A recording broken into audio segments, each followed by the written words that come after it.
Euskal Autonomia Erkidegoko Justizia Auzitegi Nagusiko epaileek aho batez baimena eman diote Eusko Jaurlaritzari COVID ziurtagiria eremu itxietara zabaltzeko, aire zabaleko kirol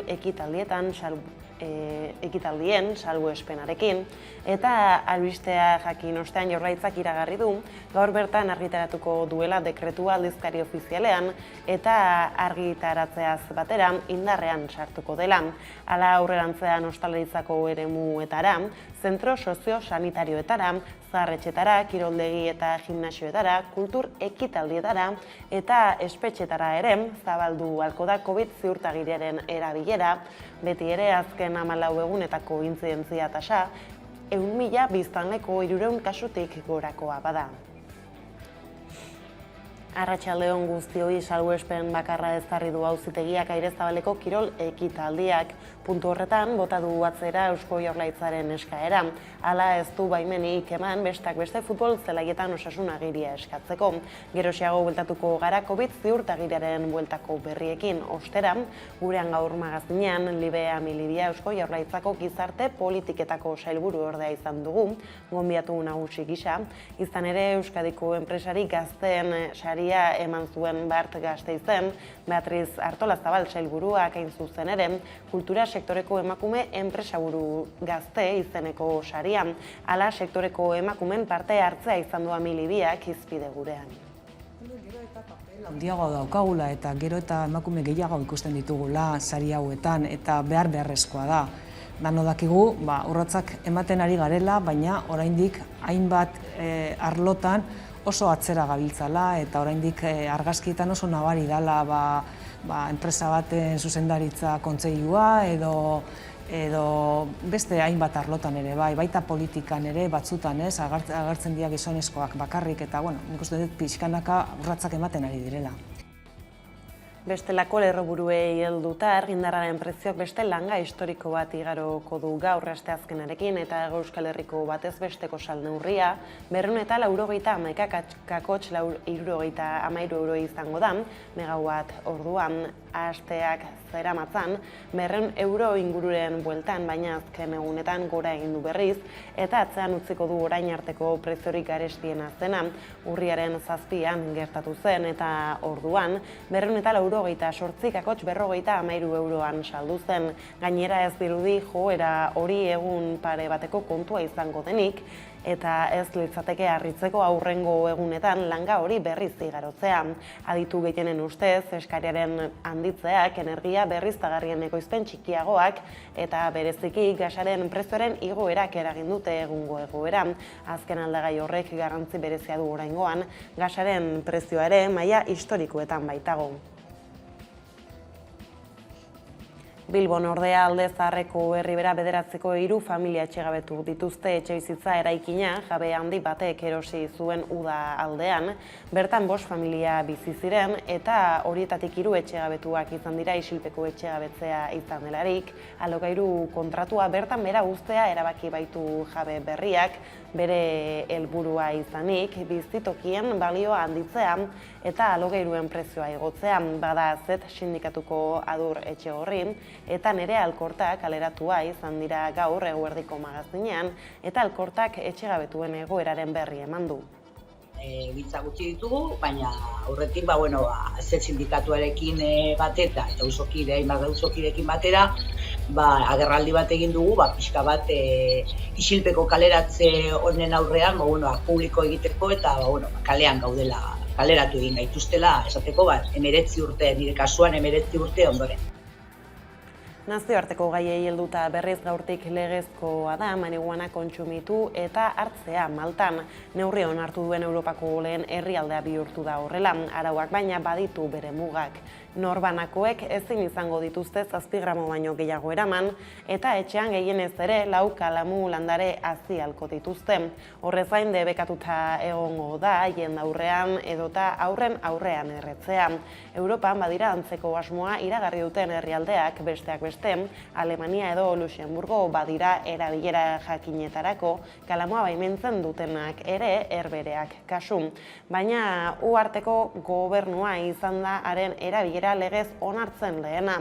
Atzo arratsaldean bozkatu zuten lege proposamena parlamentuan eta aldeko 36 boto eta aurkako 27 jaso zituen.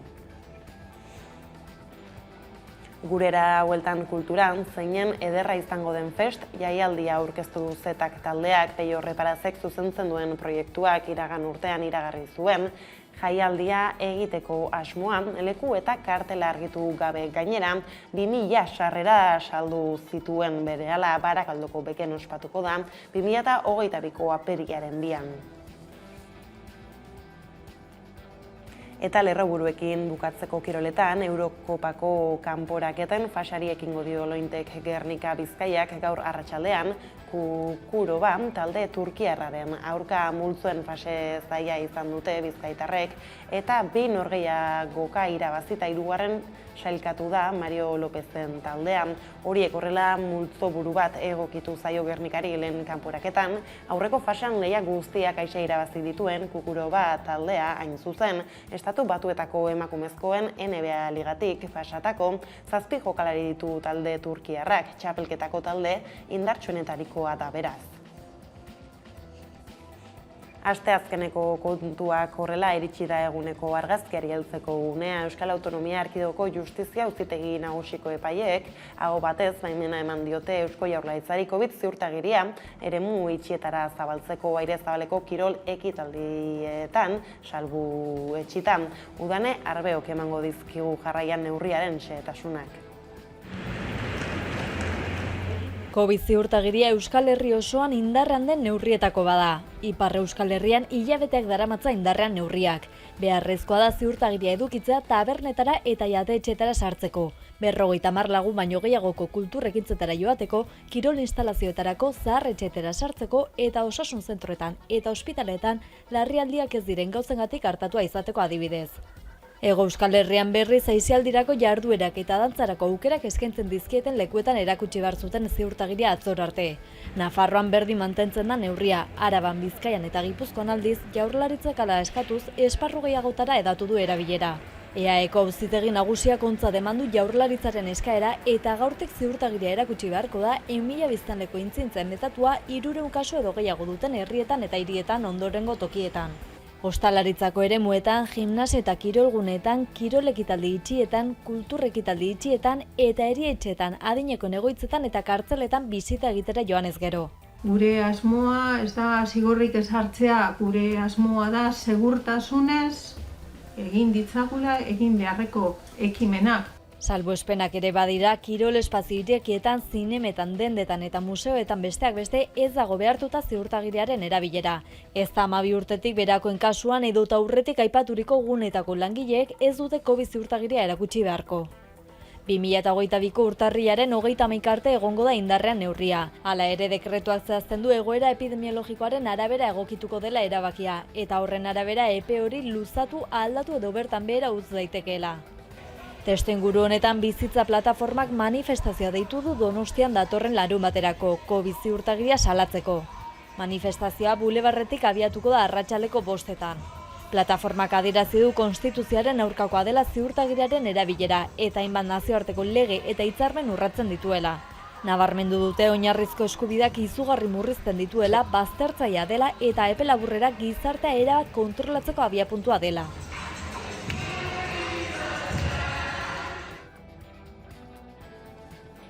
Horiek horrela, Hamaika telebistako lankideak Bilboko kaleetatik ibili dira COVID ziurtagiriaren inguruan herritarrek duten iritzia jasotzen.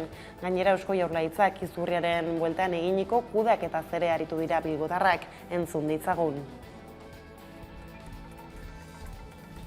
COVID ziurtagiria eremu itxietara zabaltzeko neurria indarrean sartu da. Hala, ziurtagiria eskatu ahalko dute ostalaritzako eremuetan, zentro sozio-sanitarioetan, zahar-etxeetan, kiroldegietan, kultur ekitaldietan eta espetxeetan. Beti ere azken 14 egunetako intzidentzia tasa 100.000 biztanleko 300 kasutik gorakoa bada. Orain arte Araban, Bizkaian eta Gipuzkoan ziurtagiria eskatu ahal zen, aizia eta dantza uztartzen dituzten establezimenduetan, pub eta taberna berezietan, eta 50 pertsona baino gehiago hartzeko baimena duten jatetzeetan. Hala, Hamaika telebista Bilboko kaleetatik ibili da, Covid ziurtagirien inguruan herritarrek duten iritzia ezagutze aldera. Bueno, ni badekot, behar bada, ondo dau. Neurri guztiak ondo dauz, nire ustez. Bale, honeko goratzen dit, orain dela gitxi Igor Meltxorrek idatzi zuen mobidatxo bat, nola azokan egon zirela txandak, 1.200 pertsonako txandak, guztira 25.000 pertsona egon zirela, da bien bitartean, anoetan bildu zirela Real Sociedad kontra Real Madrid, pues akit 37.000 persona eta bar, iruditzezek oso selektiboak direla movida hauek eta ez direla egiten ez direla egiten benetan osasun neurriengatik, baizik eta ekonomikoki ere interes horiek bilatuta egiten direla. Aquí nos hemos vacunado todos, entonces la vacuna al final pensábamos todos, ¿no?, que era un poco la salvación o la cura de todo esto, ¿no? Y al final pues creo que no ha valido de mucho. Tristura matei, baina bueno, ulertzen dut babes kontu bat dela. Badirudi dago erderaz esa era de más vale prevenir que luego lamentar, así que ulertzen dut. Covid ziurtagiria musukoa edukiaren muga, pandemia hasi zenetik Eusko Jaurlaritzaren kudeaketaren inguruan ere galdetu die Hamaika telebistak herritarrei. Danak edozer pertsona, edozer instituzio ante lo desconocido egiten du nahi duena, nahi eta alduena. Beste pandemia badago, segurazki hobeto egingo dute. Podido superar una vacuna, yo creo que al final solo están buscando métodos que al final solamente nos están haciendo prohibir, o sea, nos están cohibiendo hacer cosas, ¿no? Al final, yo creo. Nik uste dut dabizela Amazonia zeharkatzen, orduen ez dakizie, inop ez daki. Ni enaz ez dekot argudiorik esateko txartoin jauenik, ez oso ondo dauenik. Zen zait, ez dituztela eukin interes komunak edo jendearenak begipuntuan, baizik eta izan direla asko ere gehiago ekonomikoak, orduan nik esango nuke Jaurlaritzak ez duela oso ondo jokatu. Iritziak iritzi, koronavirusaren izurriaren goraldi betean kokatu behar da Covid ziurtagiriaren edapenari buruzko afera. Izan ere, marka guztiak hautsi dituzte azken asteotako positibo kopuruek. Horrez gain, gizarte arloko gaiekin jarraituz, Durriauzitik 5 egun pasata berrireki duten Gabiria eta Brinkola arteko trenbidea. Ostegunean gertatu zen Lurjauziak eragin zuen istripuak 5 egunez mosturik izan du, tren zirkulazioa Gabiria eta Brinkola artean, astearte honen arratsaldean berrabiatu dute. Lurjauzi baten ondorioz lehenengo bagoiak talka egin eta bidetik atera zen. Zorionez, zauriturik eragin gabe. Ostegunean gertatu zen hau eta geroztik arte mozturik egon da zati hori. Makinarien sindikatu batek gero salatu zuenez, trenbide sarea gaizki mantentzaren ondorio izan zen istripua. Honen esanetan, gidariak erreakzio azkarra izateak gaitz larriak saihestu zituen. Gainera, Ipar Euskal Herrian, biharnon bezala alerta laranja bertan bera utzi zuen Pirinio Atlantikoen prefeturak joan zen asteburuan. Hala eta guztiz ere euriteek eta elurra urtzeak eragindako uholdeen aztarnak oso presente daude oraindik ere txoko askotan. Eurite azkarrengatik kalteak pairatu dituzten herri eta herritarrek diru laguntzak jasotzeko tramiteak abiatu dituzte dagoeneko. Izan ere, hainbat herrik eta herritarrek larruan ordaintzen dabiltza oraindik ere, ekaitzak eragindako triskantzak hala larrainera eramaten duten hainbat errepide hondatuta daude, eta Zuberako herrian bezala, Baigorriko Belexi auzoan ere herritarrak isolatuta jarraitzen duten. Nafarroan berriz Maria Txibite gobernuko lehendakariaren eskaera bete du Pedro Sánchez, Espainiako gobernuko presidenteak. Ondorioz, Espainiako ministro kontseiluak hondamendi eremu izendatuko du Nafarroa ostiralean. Izan ere, Txibitek adierazi duenez joan den asteko uholdeak 12.000 hektarea labore hondatu dituzte. Horregatik, bai Sánchezek eta bai Txibitek beharrezkotzat jotzen dute administrazioak koordinatzean laguntza emateko eta kalte materialei aurre egiteko Sánchezek baieztatu du, datozen egunetan bisitatuko duela Nafarroa. Bestalde, Nafarroako nekazari eta abeltzainen batasuneko kideek ibaiak garbi ez mantentzea kritikatu zioten Nafarroako gobernuari. Txibitek erantzun du euren iritzia errespetatzen duela, baina jakin behar dela ibaiak garbituz bakarrik ez direla uholdeetatik libratuko. Bestaldetik, Euskararen Nafarroako lege berriaren inguruan adostasunak lortzeko konpromisoa agertu du Euskalgintzaren Kontseiluak bart, legaren 35. urteurrenaren arira, eta langintza horretara batzera deitu ditu Euskalgintzako eragileak ez ezik eragile sozialak eta sindikalak ere. Gaurko adostasunek biharkoei bidea erraz diezaieten nahi du Kontseiluak, akordioan aurkeztu zuten Alizia Iribarren AEK-ko koordinatzaile nagusiak eta Ester Lakasta, Dindaia elkarteko kideak eta adierazi zuten Euskararen lege berriaren oinarri izan behar lukeela, Nafarroan lanketa berezia beharko duela aitortu arren. Gainera, zonifikazioaren kontra Nafarroa hegoaldean abiatu den hor dago egitasmoa goretsi zuen Paul Bilbao Kontseiluko kideak eta adierazi zuen dinamika hori eta eragileekin batera egin nahi duten bidea elkarren osagarri izan daitezen nahi duela. Ekonomia arloan berriz Nafarroako eta Espainiako gobernuek hitzarmen ekonomikoa eguneratzeko lehen urratsa egin dute. Ofizialki astelehenean bilduko da negoziazio batzordea eta orduan sinatuko da ituna. Bi aldeek ez dute informazio handirik eman Nafarroako gobernuaren arabera, edukia garrantzitsua da eta zerga harmonizazioaren zein finantza harremanen inguruko neurriak jaso ditu. Nafarroako gobernuko iturriek esan duten, ezin dutela gehiago zehaztu akordioaren edukia negoziazio batzordean diren, alderdiei pasa beharko dietelako eta haiekiko begirunez. Dena den kontzertu ekonomikoarekin egin bezala bi gobernuek adostu dute azken aldian onartutako zerga berriak eranstea hitzarmen ekonomikoari Nafarroak haien gaineko eskumena izan dezan. Finantza harremanen gaineko Tobin tasa eta teknologia multinazionalen gaineko Google tasa. Halaber, bez zergaren doikuntzak berritu dituzte enpresa handien, bez zerga lurraldeko fakturazioaren arabera kobratuko du Nafarroak. Eta diru kontuekin jarraituz gaur bozkatu dituzte 2022ko Nafarroako aurrekontu orokorrei buruzko foru legearen proiektuari eta zerga neurriei buruzko legeari egindako zuzenketak. Berdina egin zuten atzo Euskal Autonomia Erkidegoan. Horrez gain, Eusko Jaurlaritzak puntu bat apaldu du hazkunde aurreikuspena irailean barne produktu gordinaren 6,7% igoera finkatu ondoren, 5,5% jaitsi du orain ekonomia sailak. Nola nahi ere aurreikuspen horiek ez dute aldatzen abenduaren 23an onartuko den aurrekontuaren diseinua. Gai zerrendako puntu bakarra, Euskal Autonomia Eusko Jaurlaritzak aurtengo hazkunde ekonomikoaren aurreikuspena puntua jaitsi du.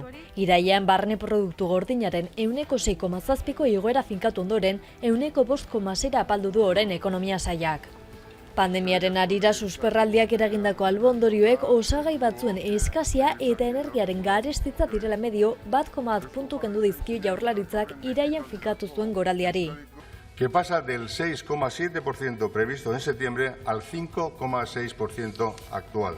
Aldiz, Pedro Azpiazu sailburuak adierazi du 2022an 6,7% egingo duela gora barne produktu gordinak, irailean aurreikusi zutena baino 30 gehiago. Eguneratze hori eustaten hiruhileroko kontu ekonomikoak argitaratu eta ekonomia zuzendaritzak aldagai esogeno gisa erabiltzen dituen datok bildu ondoren eginda.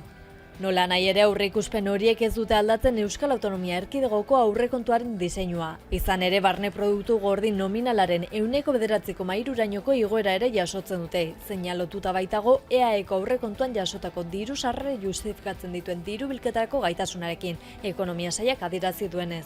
Testuinguru honetan Legebiltzarrean Eusko Jaurlaritzaren aurrekontuei aurkeztutako osoko zuzenketak atzera bota ditu EAJren eta PSren gehiengoak, EH Bildurekin itxitako akordioari esker. PP Ciudadanosek Elkarrekin Podemosek eta Voxek aurkezturiko osoko zuzenketak ziren. Oposizioaren ustez ez direlako Arabak, Bizkaiak eta Gipuzkoak behar dituzten aurrekontuak. Estos presupuestos creemos que representan otra oportunidad perdida. Consideramos que son timoratos y escasos. EH Bildurekin hainbat konpromiso eta 253 milioi euroko balioa duten aldaketak adostu ondoren iritsi da akordioa. Tramite hau gaindituta abenduaren 23an onartuko du Eusko Legebiltzarrak 13.000 milioi euroko aurrekontua. Lan gatazketan aldiz iragarria zen jada Gotzone Sagardui osasun sailburuak esan du premia berezirik ez duten lehen mailako arretako kontsultak atzeratuko direla. Erabakiak haserrea eragin eta protesta egitera bultzatu du SK sindikatua.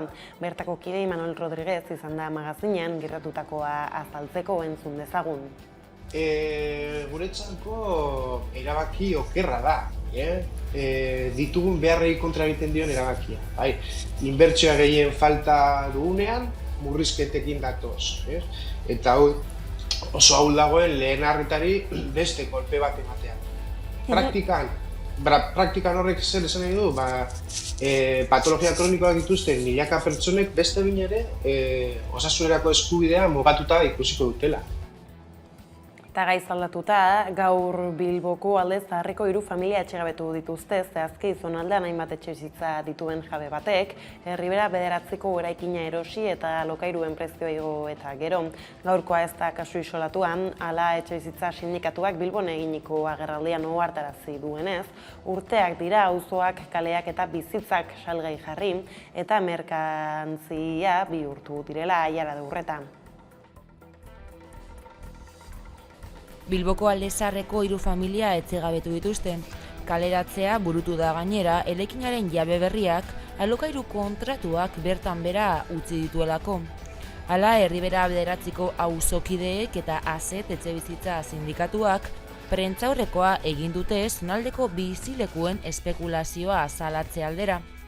Izan ere, udan bai bizilagunak bai sindikatua, jakitun izan ziren Alde Zaharrean hainbat etxebizitza dituen jabe batek eraikina erosi zuela, eta etxelagunek azaldu dute helburu argi batekin jabetu zela eraikuntzaz, batik bat bizitokien balioa handitzeko eta alokairuen prezioa igotzeko. Jabe berria helburu argi batekin iritsi da auzora, etxebizitzen balioa handitzea, eta ordaintzen genituen alokairuak errenta altuagoengatik ordezkatzea. Eta bere planetan noski auzokideok soberan gaude. Horiek horrela etxebizitza eraikin horretan hamarkadak bizitzen egon diren 5 familietatik 3 gaur alde egin behar izan dute. Horregatik agerraldia egin dute Erribera bederatzeko bizilagunek eta ASETek. Ohartarazi dute gainera etxegabetzeko modu asko daudela besteak beste alokairuaren errenta igotzea eta agindu judizial barik mehatxuka etxetik ateratzen saiatzea. Etxegabetze sotilak dira, oharkabean pasatzen direnak, impunitate osoz gauzatzen direnak, eta instituzioen babes osoarekin exekutatzen direnak. Baina gaurko kaleratzea ez dela kasu isolatua nabarmendu dute. Horregatik etxebizitzaren afera estrukturala dela aitortu dute eta auzokideek zein ASETek main gaineratu dute espekulazioa klase desjabetuen kontrako erasoa dela eta instituzioen konplizitatearekin ematen dela.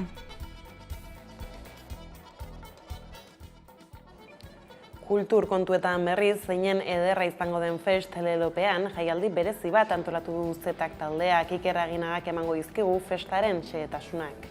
Zeinen ederra izango den.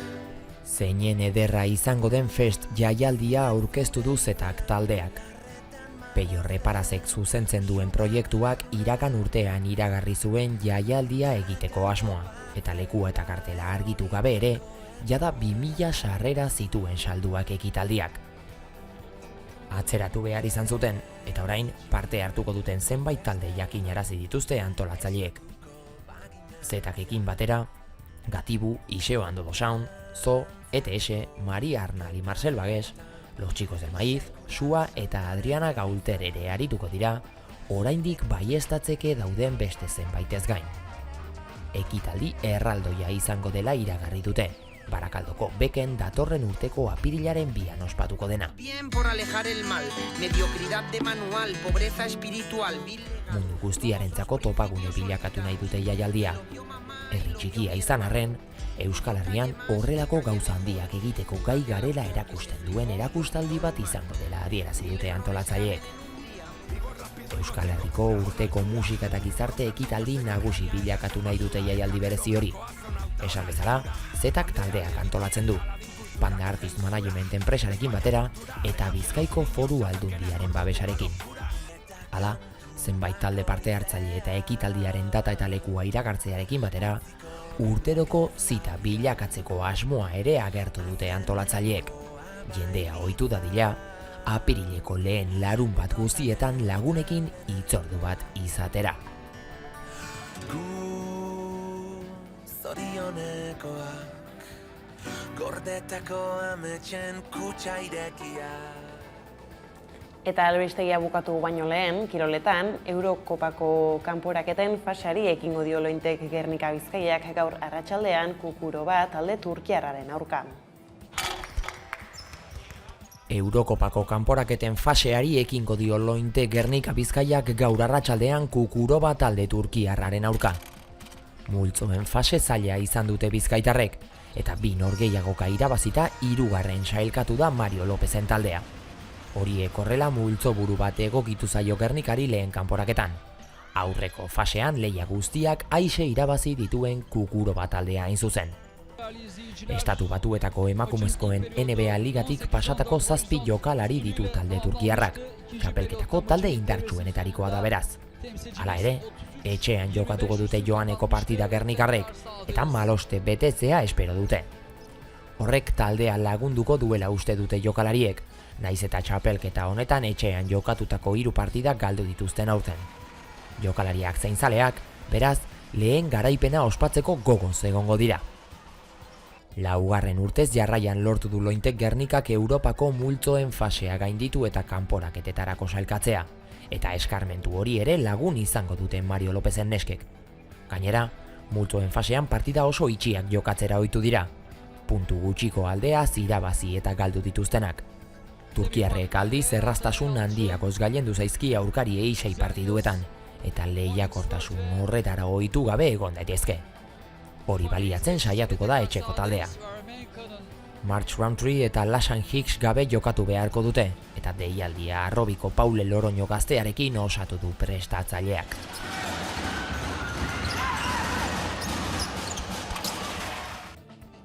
Gauzak horrela direla, iritsi gara albistegiaren bukaerara, musika proposamen batekin utziko zaituztegu gaur Thatchers taldearen Bihotz Motel kantua da, jarraian entzungo duzuen hain zuzen ere. Gustatuko zaizuelakoan besterik ez gure aldetik hauek izan dira, eguerdiak gurean gaur utzi dituenak, guztiak eta gehiago nahi duzen aldiro, 11.6 atarian ondo izan eta bihar arte.